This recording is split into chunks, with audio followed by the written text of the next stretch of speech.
Hello everyone. This is just going to be a very basic overview on how to use the World Digital Library, in which you can see from my mouse with the circle around it. It's from both the Library of Congress and with the United Nations Educational, Scientific, Cultural Organization. This is just a broad overview. This website has a ton of resources you can look at. You can already clearly see the map in the background and the other bits of print material. But I will just go over an interview of what exactly you can do on here. So when you're doing research for primary sources, you can go to Explore. And for example, you can look up a place, time period, a topic that the artifacts and item deal with, the type of item, the language it's in, and the institution it comes from, which is just, for example, Library Brazil, from the National Diet Library in Japan, that kind of thing. And over here, you'll see there's timelines you can look up, in which they show just the everything you want to know, big picture areas here. And it gives you instructions you can go through. And for right now, I'm going to go over that. And you'll see the time periods as well as the material itself. And there's a description that they show. Although this one is a little bit confusing right here. That's fine. Go back to the maps. So I'd like to show here.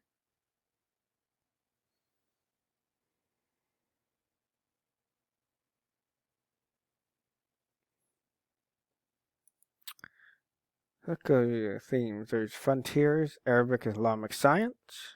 You can look at that. There's descriptions of this everywhere. And you can look by map, by geographical areas. Show a lot.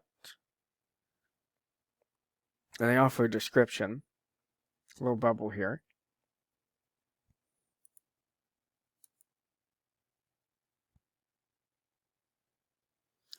But let's just say you want to start from scratch. I'll go to this item just to show as an example. You'll notice on the site that you can also have this read for you, the information, which you won't be able to hear because it doesn't play through my own speakers when recording this. It's fine.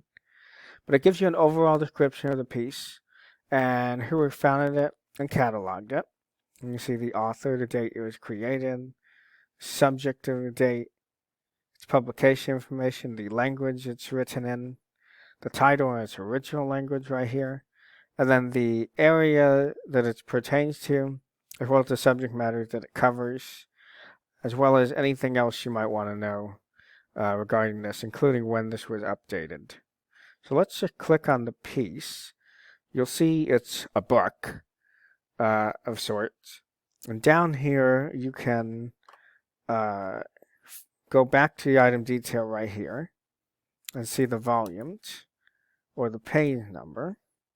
And you can also scroll here, take you to different parts of the artifact itself. And you can do back and forth right here. Although I just do it with my left and right arrow keys. I find that easier. You can download it, which I don't necessarily recommend you do right now. And you can rotate this left to right, which you can also do by holding down the control button and hit the left or right arrow, which I don't actually think works for this item.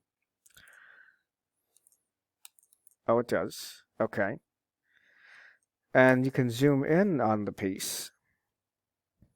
The picture. Let's see. Aha, here we go. And that you can just scroll in, look at the detail of the work, the artifact, or the text, or whatever you might want to highlight. Back out. Scroll back in. You can see it right here. And then what's really handy is there's a grid mode. So if you just want to look at overall what's in this work that you can look at, mostly pictures probably one that are most relevant in your own research. You'll see. And you can even, if you hold down Control, back out, so you can have an even bigger picture of the layout of the work.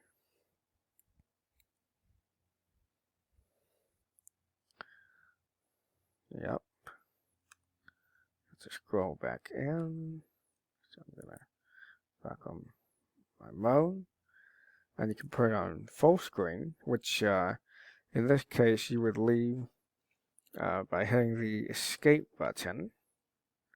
And if you hit help, it'll give you further instructions for reading it and zooming in on the details, in which they give you some shortcuts right here and what they correspond with, which is very nice. I will go back to the item now. I want to show the interactive maps, which let's look at U.S. history, which will give you a broad overview of everything and the timelines that they cover.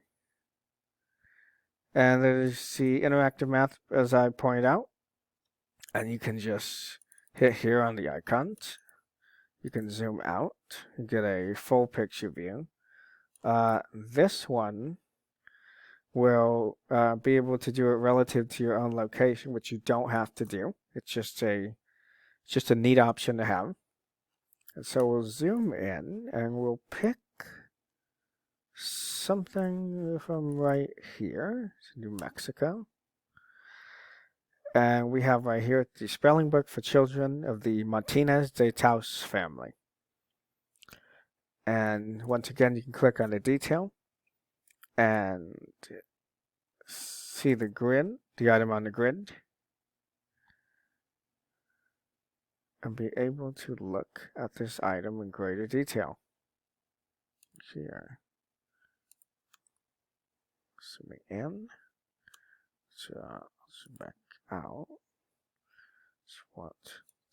Zoom in on this. As you can see, it's in Spanish. And you can explore the work. If you turn off the read button, you can then see that this has been handled and apparently stitched together. Was not expecting that one. The notes and everything, it's the original language. Go through it. I'm hitting the right arrow key to do this, as I showed you can do from the helpful shortcuts right here. I'm going to go back to the item, and you can look up the timelines. Or actually, let's go to Explore, and we'll look at time period. You can see things from before 1 BCE, period between 1 BC to 399 CE, up to the end of the 4th century. And it's all things from world history, as you can see. And they move on through time here.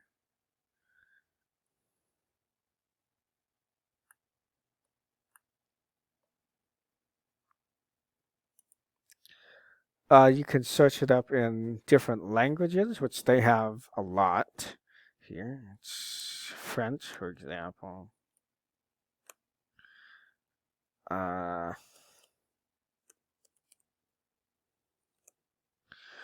Or you can just search here.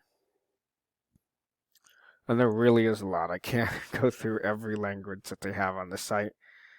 But it is a ton. Modern, ancient versions of the languages. And it shows in the pull down what the item exactly is. And all these items have further displays and more information on them. And I think that should be enough information, but let me just end this by having a search function. Let's go with searching up Thomas Jefferson. And you can see in the first one has a description of him, and then there are links related to him. You can hit this series, takes you to United States history, for example. There's location on the map, time frame, the print, where the institution comes from, a link in case you ever need it. And the one last thing I just wanted to show was when you are listening to the page, the way that you can change